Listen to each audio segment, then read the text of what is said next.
Bom, muito bom, nós vamos dar início à nossa tertúlia de fevereiro deste ano. E hoje, antes de darmos início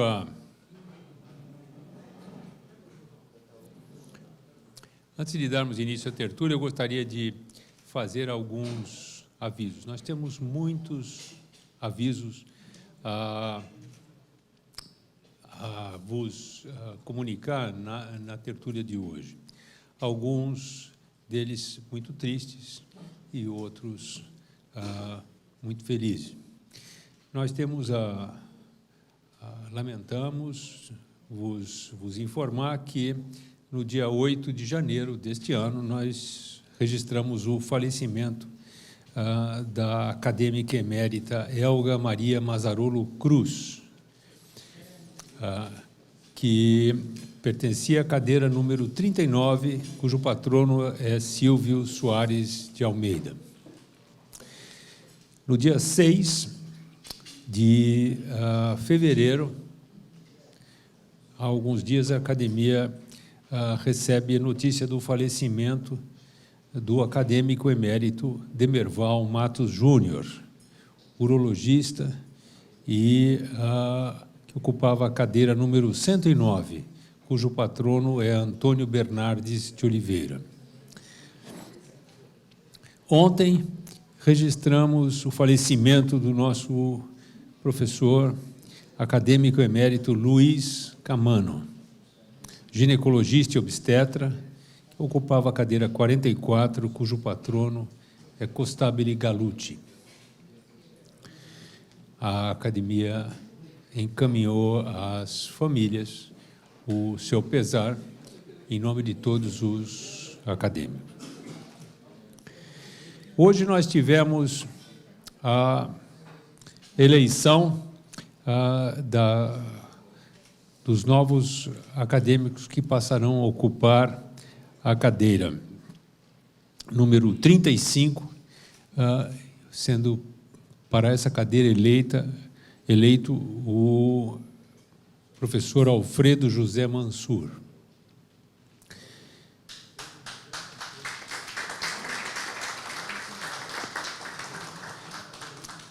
Para a cadeira 78, foi eleito o professor Adagmar Andriolo.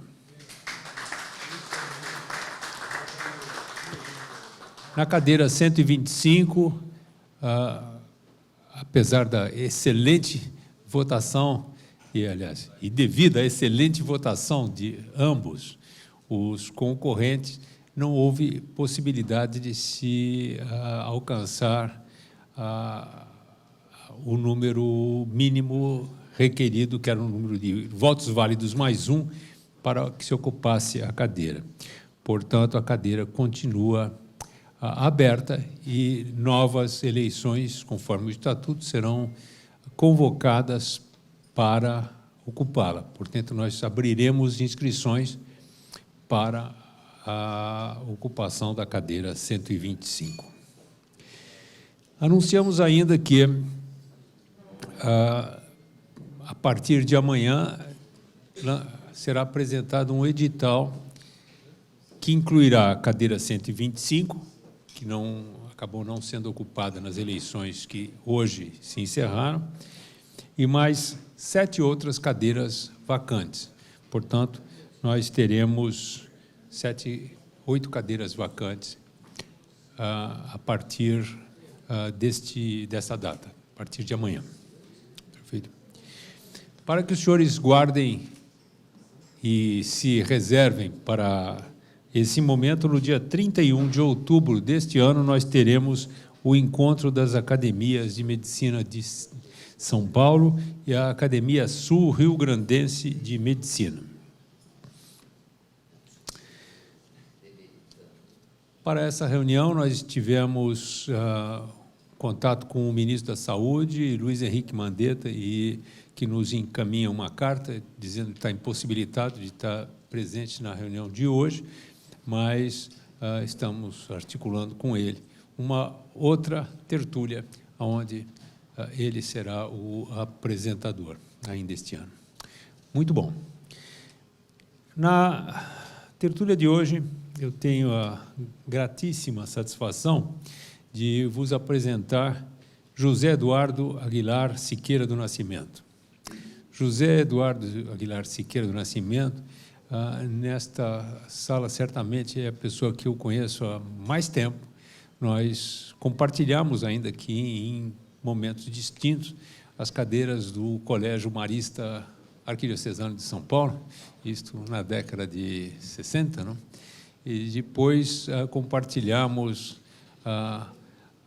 mesas contíguas na anatomia com o professor Prats, né? E depois acabamos compartilhando recentemente vários quilômetros de caminhada na Galícia, rumo a Santiago de Compostela. Portanto, temos aqui um peregrino muito próximo e uma proximidade constante ao longo de todos esses anos, os senhores acreditem. José Eduardo Aguilar Nascimento sempre foi um dos mais notáveis amigos que pudemos compartilhar, não?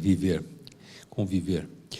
Ele é graduado em Medicina pela Escola Paulista de Medicina, hoje Universidade Federal de São Paulo. Tem mestrado em gastroenterologia cirúrgica e doutorado em gastroenterologia cirúrgica pela Escola Paulista de Medicina, doutorado sanduíche na Universidade de Londres e pós-doutorado na Universidade de Wisconsin, em Madison. Foi vice-reitor e é professor titular do Departamento de Cirurgia da Universidade Federal de Mato Grosso. José Eduardo, há muitos anos, lidera um projeto que é absolutamente fantástico, no que tange a qualidade e a segurança do paciente cirúrgico. Um programa que se aplica a todas as especialidades cirúrgicas e que afeta qualquer médico, seja ele cirurgião, não importa qual especialidade, seja ele anestesiologista, seja ele um clínico que se ocupe do preparo e do acompanhamento de doentes cirúrgicos. Os senhores, pelos senhores mesmos, pelos vossos olhos, vão poder acompanhar o impacto que o trabalho do José Eduardo Aguilar Nascimento vem tendo na medicina nacional e internacional. É uma honra, um grande privilégio poder apresentá-lo hoje. Faltaram dois anúncios rápidos a serem feitos. Primeiro, nosso membro honorário da Academia de Medicina de São Paulo, Rubens Belfort de Matos Júnior, vem de ser eleito e tomará posse no dia 3 de março na Academia Nacional de Medicina. É de assinalar que é a primeira vez que alguém fora do âmbito do Estado do Rio de Janeiro é eleito, e foi eleito por aclamação, vamos dizer, é eleito presidente da Academia Nacional de Medicina, que é a mais antiga instituição científica e cultural do Brasil. Rubens Belfort. Então, é algo que nós temos a celebrar hoje. E uma outra notícia muito interessante é que a Associação Paulista de Medicina resolveu valorizar ainda mais algumas dos seus valores aqui e resolveu colocar o nome da sala da Pinacoteca Contemporânea, dar o nome Guido Arturo Palomba, que é nosso querido diretor aqui da Academia de Medicina de São Paulo. Portanto, nós teremos, ainda ao longo desse ano, a oportunidade de celebrar a inauguração da Sala Contemporânea Guido Palomba. Nós temos duas salas, a Academia da Associação Paulista, a Pinacoteca da Associação Paulista de Medicina. A sala modernista, que tem o nome de Ernesto Mendes, que construiu toda aquela coleção maravilhosa, e temos aqui a sala contemporânea, que foi construída peça a peça pelo Guido Palumbo. Portanto, foi algo muitíssimo importante para a valorização da cultura na Associação Paulista de Medicina. Tá bem? Zé Eduardo, por favor, com a palavra. Muito boa tarde a todos. Eu quero saudar em nome do presidente da academia, meu dileto amigo José Luiz Gomes do Amaral, todos os acadêmicos desta nobre Academia de Medicina do Brasil. É uma honra, é um privilégio estar aqui participando dessa primeira tertúlia de 2020 para falar um pouquinho do nosso programa, do nosso projeto, que é o Projeto Acerto.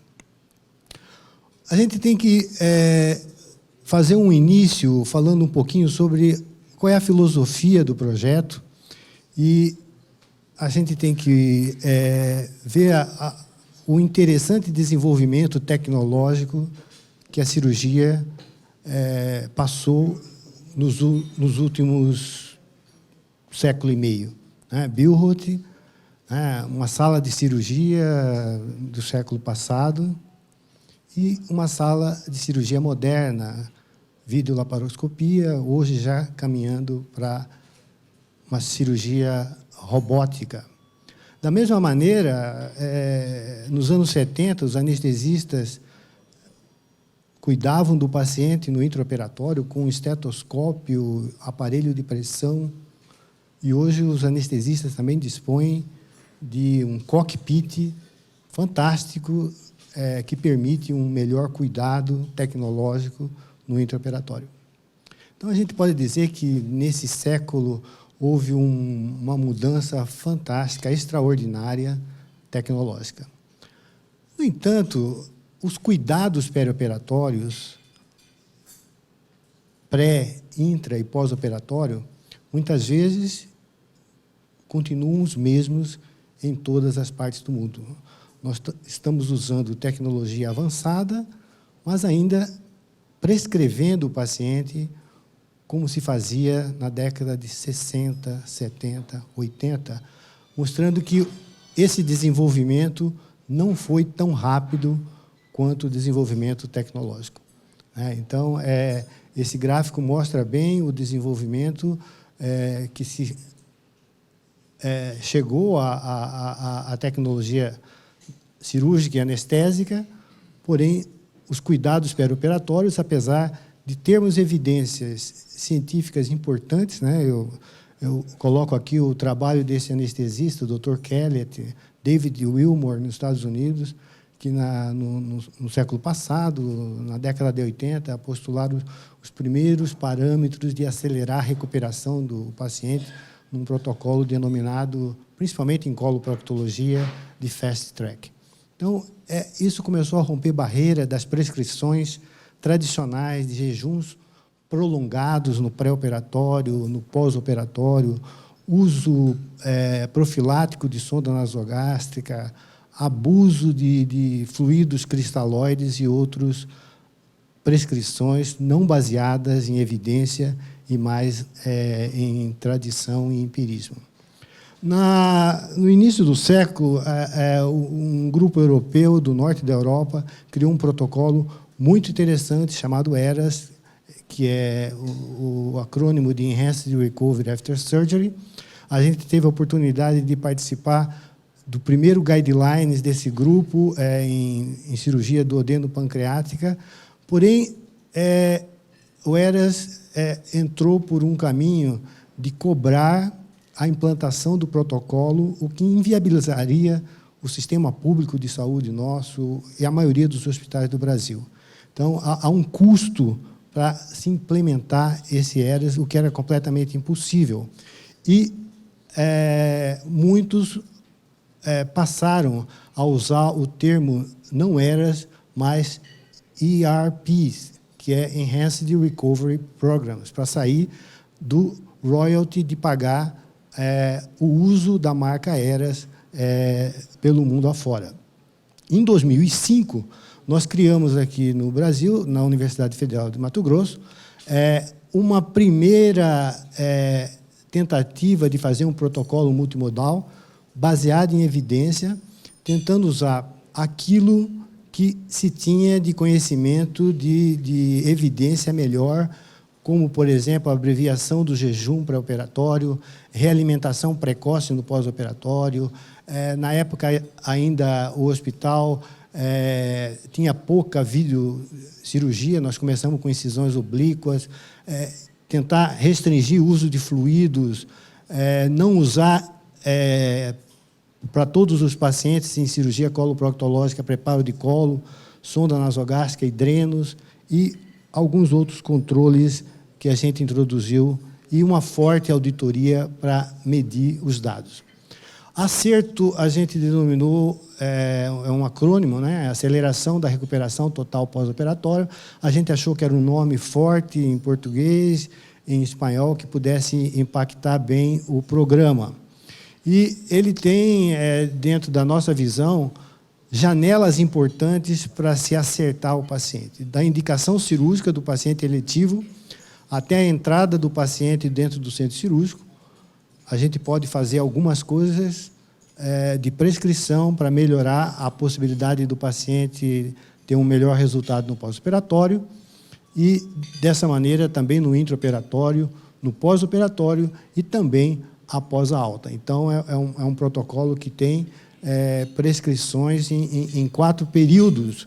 E, nesse aspecto, o anestesista é extremamente importante, assim como, muitas vezes, o terapeuta intensivo. Hoje em dia, o protocolo mudou um pouco, ele é na medida em que aparece evidência, a gente vai mudando, e nós vamos falar um pouco sobre o protocolo durante a aula. Houve outros protocolos que apareceram depois, por volta de 2008, 2009, 2010, como o protocolo da American Society of Enhanced Recovery, protocolos no leste europeu, protocolos como esse SMART, da Sociedade de Gastroenterologia Americana, dos cirurgiões endoscópicos.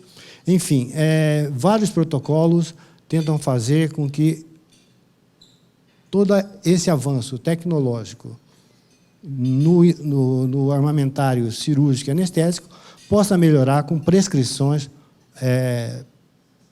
perioperatórias. E, ultimamente, o Colégio Americano de Cirurgiões também organizou um protocolo extremamente interessante, que é o Strong for Surgery, se preparar melhor, principalmente com pré-habilitação, para melhorar o resultado pós-operatório. Esse é um trabalho recente que a gente publicou. Percebam que a gente tem diminuído bastante o tempo de jejum pré-operatório, a realimentação precoce dos pacientes, quase não fazemos preparo de colo e temos tentado diminuir bastante o volume de fluidos cristalóides no intraoperatório e no pós-operatório. Para algumas operações, nem prescrevemos mais volume de fluidos no pós-operatório. Com esses resultados, a gente tem visto uma melhora importante, não só, como esse slide mostra, em tempo de internação, como também em morbidade e em alguns trabalhos com mais de 1.000 pacientes, também mortalidade pós-operatória. O protocolo é extremamente interessante para alguns subgrupos de pacientes, como pacientes idosos, pacientes oncológicos e pacientes desnutridos. São grupos de pacientes que, a mudança do protocolo melhora substancialmente a evolução desses pacientes. Pacientes que permanecem em jejum muito tempo, seguramente saem com problemas de metabolismo, de exaustão de conteúdo de glicogênio, por exemplo, o início de resposta ao jejum com neoglicogênese, e acabam performando pior na evolução da situação. Isso é visto não só em cirurgia do aparelho digestivo, como também em grandes cirurgias de outras especialidades. Essa é uma tese que a gente orientou um ortopedista na nossa universidade, mostrando que na artroplastia de quadril a gente pode ter também uma melhora de resultados, não só do ponto de vista de tempo de internação, como de morbidade também. Esse foi o primeiro resultado que a gente observou no nosso departamento. Nós fizemos 6 meses de coleta cega, sem ninguém saber do que estava acontecendo. Fizemos um seminário, treinamos toda a equipe de cirurgia e de anestesia e iniciamos um protocolo nos outros 6 meses. E houve uma queda importante de complicações pós-operatórias e de sítio cirúrgico desde aquela época. Isso culminou recentemente com o apoio do Colégio Brasileiro de Cirurgiões e a diretriz acerto de cuidados nutricionais perioperatórios, apoio da Sociedade de Nutrição Parenteral e Enteral, e esse é um protocolo que está publicado na revista do Colégio Brasileiro de Cirurgiões. Além disso, a gente percebeu um benefício institucional muito grande, porque quando se diminui tempo de internação, diminui morbidade, a gente pode diminuir custos do paciente. O Brasil opera entre 6 e 9 milhões de casos do Sistema Único de Saúde nos hospitais. Se a gente diminuir 1 dia ou 2 dias o tempo de internação, o volume de recursos pode ser extremamente significativo para uma política pública institucional de saúde. Esses resultados que a gente tem mostrado, eles são consistentes ao longo do tempo. A gente tem encontrado sempre na enfermaria uma diminuição de 2 dias, aproximadamente, em diversos estudos, quando se muda o protocolo, mesmo os cirurgiões, mesmo a enfermaria, mudando o protocolo de cuidados perioperatórios, a gente acelera a recuperação do paciente cirúrgico. Recentemente, essa análise de hérnia mostra que há uma diminuição do custo de uma hérnia inguinal ou incisional na faixa de R$ 1.400 no sistema SUS para o paciente cirúrgico. Nos Estados Unidos tem se mostrado que isso é possível também de ser aplicado e uma diminuição também de custos importantes, mostrando que é um programa win-win. Ganha o paciente, porque diminui o tempo de internação e morbidade, e ganha o sistema hospitalar com diminuição de custo também. Esse trabalho suíço mostra também uma queda importante em termos de euro de cirurgias coloretais para câncer, mostrando que isso que a gente tem encontrado aqui tem se encontrado também em outras partes do mundo. Do que a gente está falando, então? Qual é o protocolo de uma maneira geral? O primeiro ponto importante do protocolo é o que a gente chama de pré-habilitação. Pré-habilitação é um conceito extremamente importante, introduzido pelo Dr. Francesco Carli, que é um anestesista de Montreal. Ele é italiano, mas reside no Canadá, e com uma melhora de exercícios físicos, cuidados do ponto de vista de melhorar a massa magra do paciente, e também cuidados de diabetes e hipertensão, você pode melhorar a capacidade funcional do paciente no pré-operatório, melhorá-lo no intraoperatório e fazer com que ele acelere rapidamente a sua recuperação pós-operatória.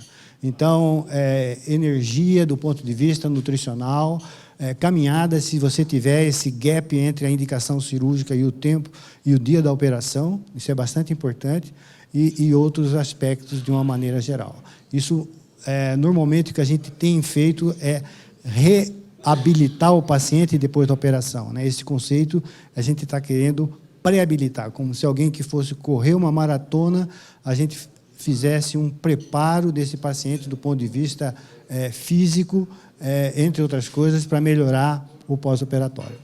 Há alguma evidência mostrando redução de complicação pulmonar em meta-análises recentes. Um outro ponto importante é a educação do paciente no pré-operatório. Muitos pacientes não sabem que podem alimentar e que tem uma prescrição de alimentar no mesmo dia da operação. E quando um enfermeiro aparece com uma dieta no pós-operatório no mesmo dia, muitas vezes recusa porque não foi informado pelo médico, pelo seu médico, que ele pode comer ou mesmo se movimentar no pós-operatório. Então, a gente fez uma cartilha, onde a gente inicialmente dava a cartilha e os residentes nos ajudavam a educar o paciente para ele saber que ele pode movimentar rapidamente no pós-operatório, que ele pode beber o líquido 2 horas antes da operação e que ele pode movimentar sem nenhum problema. Hoje, no hospital, a gente tem um vídeo que os pacientes veem de uma maneira geral. A profilaxia de náuseas e vômitos é extremamente importante.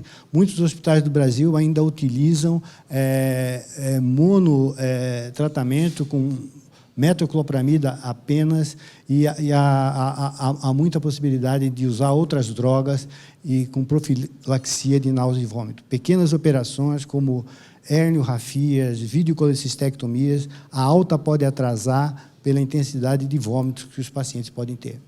Esse é um estudo nosso em cirurgia bariátrica, mostrando que a associação de drogas pode diminuir a intensidade de náuseas e vômitos no pós-operatório de pacientes.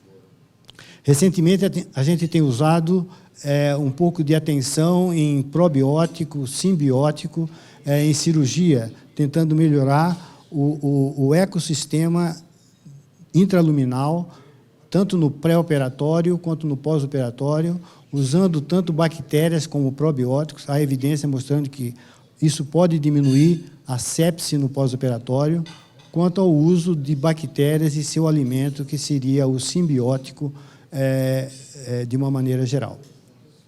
Porém, a gente centrou muito o nosso esforço em mudar no país o conceito de jejum pré-operatório, né, que é um conceito dogmático no Brasil e que nem sempre foi assim, né? Se a gente observar na época de Lister, ele prescrevia chá ou um caldo de carne 2 horas antes da operação.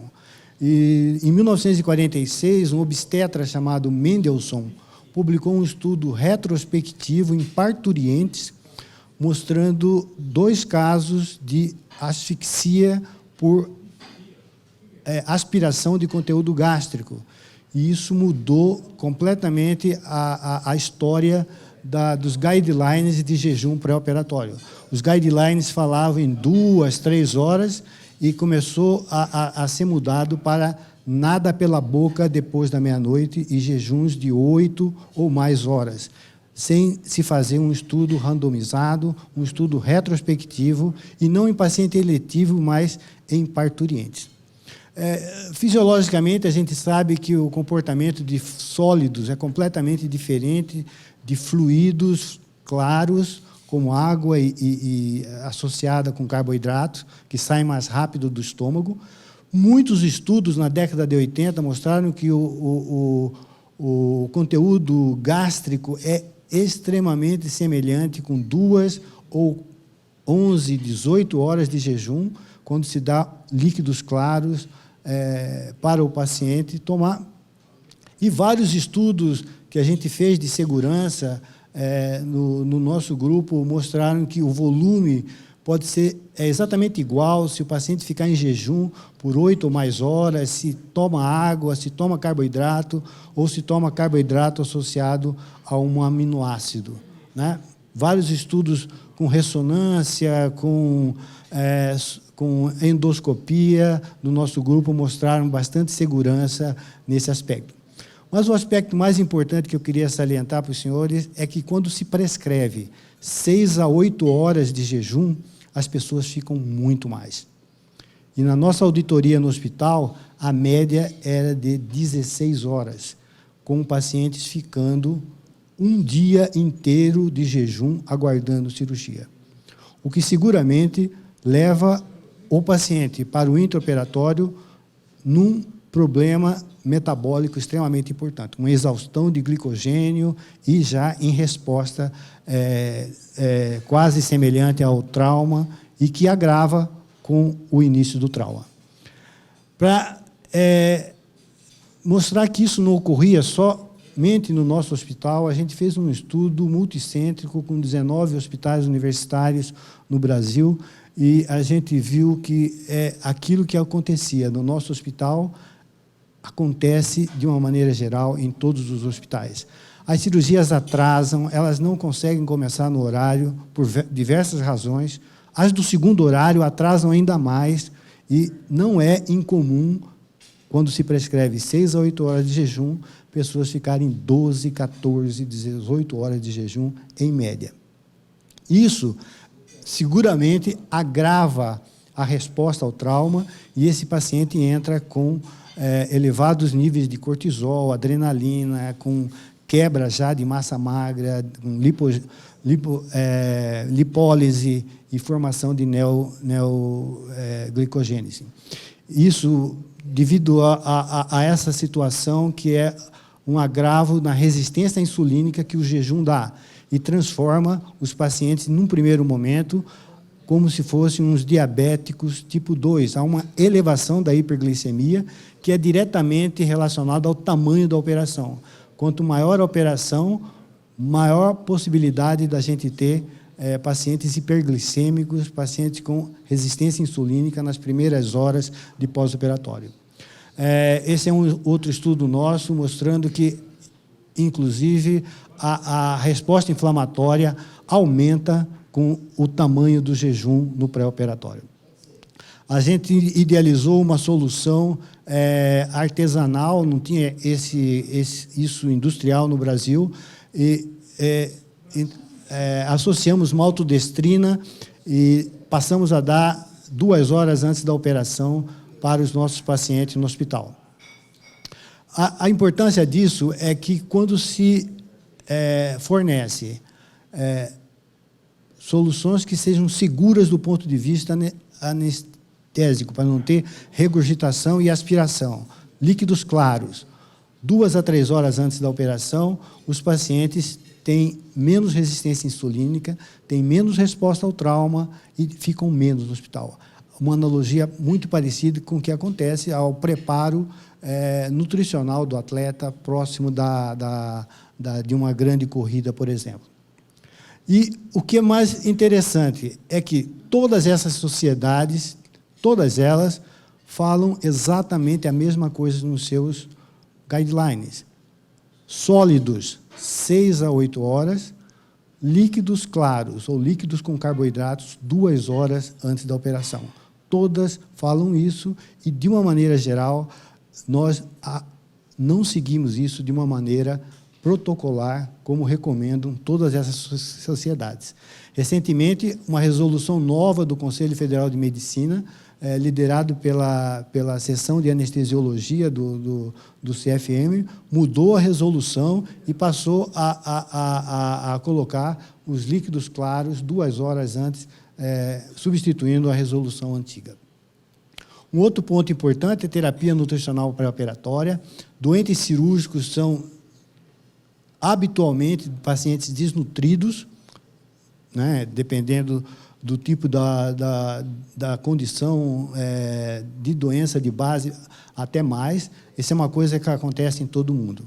E as consequências disso para o paciente cirúrgico são exatamente infecção e má cicatrização. E agravo da perda de massa magra, de uma maneira geral, o que piora a possibilidade de recuperação mais rápida do paciente e complicação. Percebam que, hoje em dia, é extremamente interessante a observação do arcabouço muscular do paciente. Nós temos 2 pacientes aqui com praticamente o mesmo IMC, mas, seguramente, esse paciente 2 tem menos massa magra e tem mais chance de complicar no pós-operatório. Os estudos mostram exatamente isso. O paciente que não tem força para apertar um dinamômetro no pré-operatório e vai ser submetido a uma cirurgia de grande porte, tem mais chance de complicar e de ter maior mortalidade no pós-operatório. Então, é extremamente vital o suporte nutricional pré-operatório. Ele está associado e recomendado por várias diretrizes, porque diminui o tempo de internação e diminui principalmente morbidade pós-operatória. Pode diminuir uma série de outras coisas com vários suportes. Então, esse é o protocolo que a gente coloca, uma avaliação nutricional, no hospital público, rapidamente, uma intervenção nutricional, que pode ser, se o paciente tiver com tubo digestivo ok e não está anorético, suplementos orais, é o que mais a gente usa, ou a nutrição enteral, ou, muitas vezes, a nutrição parenteral, ou uma associação dessas. Nos dias atuais, a introdução da imunonutrição tem mostrado em vários estudos, essa é uma meta-análise feita pelo professor Dan, daqui de São Paulo, mostrando uma diminuição de várias complicações infecciosas e, principalmente, mostrando aqui uma possibilidade de melhorar a incidência de deiscência com o uso de fórmulas imunomoduladas. Essa é uma recomendação da Sociedade de Nutrição Oncológica Europeia também, do uso de imunonutrição no pré-operatório de pacientes com câncer. Preparo mecânico é uma outra coisa extremamente importante, né? Eu sou coloproctologista de formação, a minha tese de mestrado foi preparo de colo, a minha tese de doutorado foi preparo de colo, mas a gente começa a ver que há um empirismo no preparo de colo tradicional. E a gente prepara o colo por causa dessa analogia. O colo tem fezes, fezes têm bactérias, e isso deve ser limpo para fazermos a operação. No entanto, há algumas desvantagens, principalmente no paciente mais idoso, porque pode desidratar, pode extenuar o paciente, e isso pode fazer com que haja, para o anestesista, maior reposição de fluidos no intraoperatório. Então, se isso... Por que a gente faz? Porque o preparo, teoricamente, naquela analogia, pode diminuir deiscências, pode diminuir infecções, e, por isso, a gente continua fazendo. Mas e se isso não for tão importante do ponto de vista de documentação de dados da literatura? Então, quando a gente vai ver as meta-análises que existem na literatura, eu estou trazendo aqui apenas uma, há algumas que mostram, inclusive, mais fístulas quando se faz preparo de colo do que quando não se faz preparo de colo, mostrando exatamente ao contrário do que se esperava. E a maioria das meta-análises mostra que não há uma vantagem grande em se fazer isso. Essa outra meta-análise aqui mostra também mais infecção de ferida cirúrgica e, como eu disse, a gente não faz preparo de colo e, de uma maneira geral, a gente tem dados extremamente interessantes em cirurgia coloretal. Hoje, há uma mudança disso, de uma maneira geral. Essa é uma enquete de alguns anos da Sociedade Inglesa de Coloproctologia, mostrando que a maioria dos cirurgiões, hoje, eletivamente, não fazem mais preparo em colo direito, mais da metade não faz em colo esquerdo, mas a maioria ainda continua fazendo no reto, o que é uma indicação seletiva já do preparo de colo e não indiscriminadamente para todos os casos. No pós-operatório, a gente tem recomendado a realimentação precoce no pós-operatório. Eu aprendi, de uma maneira geral, a só realimentar o paciente depois de eliminar gases, a sonda nasogástrica ter pouco débito, ou débito claro, presença de ruídos, e isso, normalmente, durante muito tempo, alimentei pacientes no segundo, terceiro, quarto dia de pós-operatório. Esse é um estudo randomizado que a gente fez há alguns anos atrás, mostrando que é extremamente seguro fazer realimentação precoce no mesmo dia após anastomoses intestinais, não aumenta a fístula e, pelo contrário, diminui o tempo de internação dos pacientes. Há uma vasta quantidade de literatura mostrando que isso é extremamente seguro e melhora a recuperação do paciente do ponto de vista tanto de complicações pós-operatórias, quando se realimenta precoce, quanto de tempo de internação. Esse estudo feito em Barretos mostra que é possível realimentar precocemente, mesmo após cirurgias do trato gastrointestinal alto. Eles operaram 161 pacientes com esofagectomia, gastrectomia, e realimentaram no segundo dia não tinha nenhum paciente em dieta zero, a maioria com dieta enteral, mas alguns já com dieta oral, mostrando que é possível isso, com resultados bastante interessantes do ponto de vista de fístula e deiscência e de mortalidade no pós-operatório.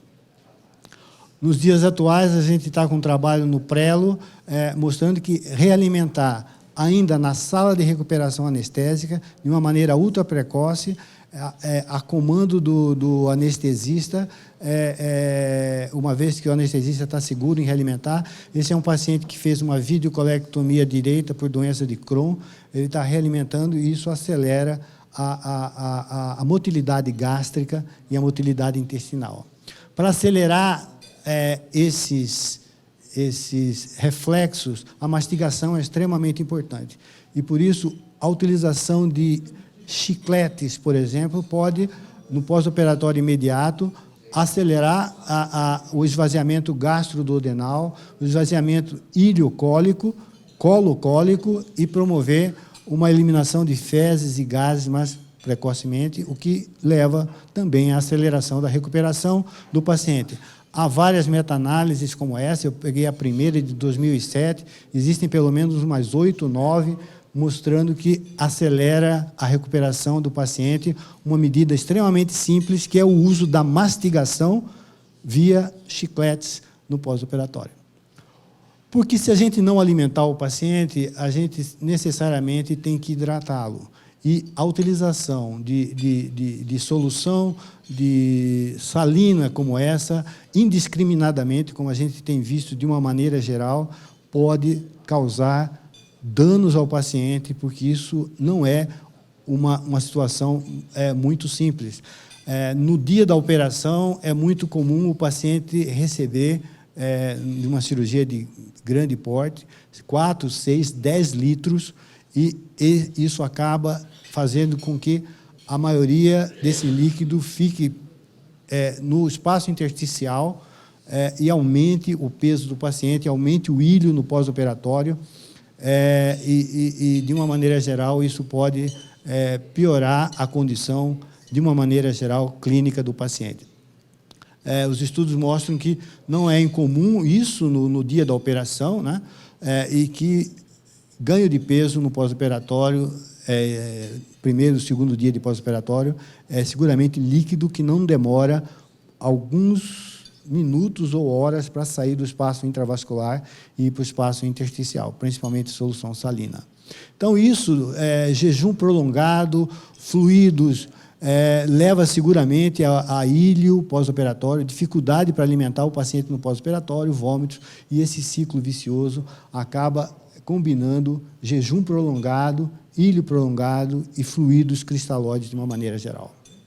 Quando o paciente recebe mais de 5 litros nesse estudo no primeiro dia de operação versus 3,5 litros em cirurgia de grande porte, ele tem diretamente proporcional à possibilidade de complicação e ganho de peso no pós-operatório.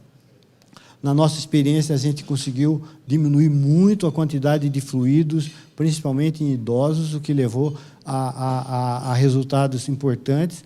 E, nesse outro estudo, com 2 protocolos diferentes de fluidos, a gente conseguiu diminuir tempo de internação e diminuir morbidade, diminuindo fluidos cristalóides no perioperatório dos pacientes. Então, de uma maneira geral, fluidos em demasia podem levar a ilho, aumento de peso, edema, complicações pulmonares e vômitos de uma maneira geral. Sonda nasogástrica, de uma maneira profilática, não é uma situação que a gente recomenda. A evidência disso é antiga, essa é uma meta-análise do século passado, mostrando que sonda nasogástrica indiscriminadamente pode dar complicações, retorno à alimentação tardia e piora da recuperação do paciente.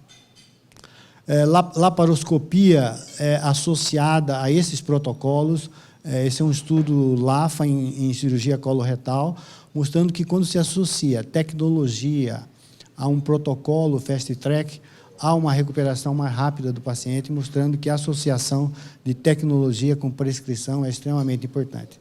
Na nossa experiência, isso em hospital público foi importante num primeiro momento e continua sendo.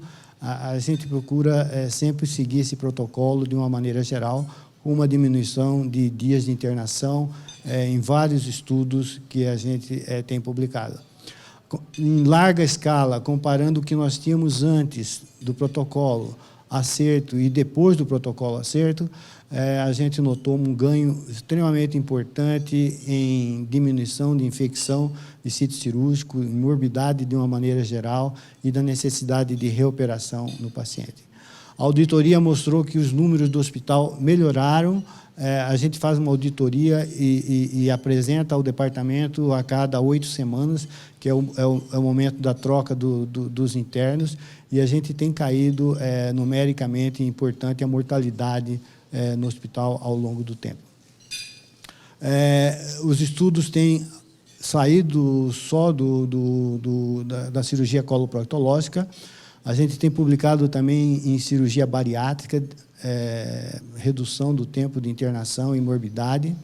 Em cirurgia de revascularização do miocárdio também, queda de tempo de internação e complicação, diminuição de fibrilação atrial no pós-operatório.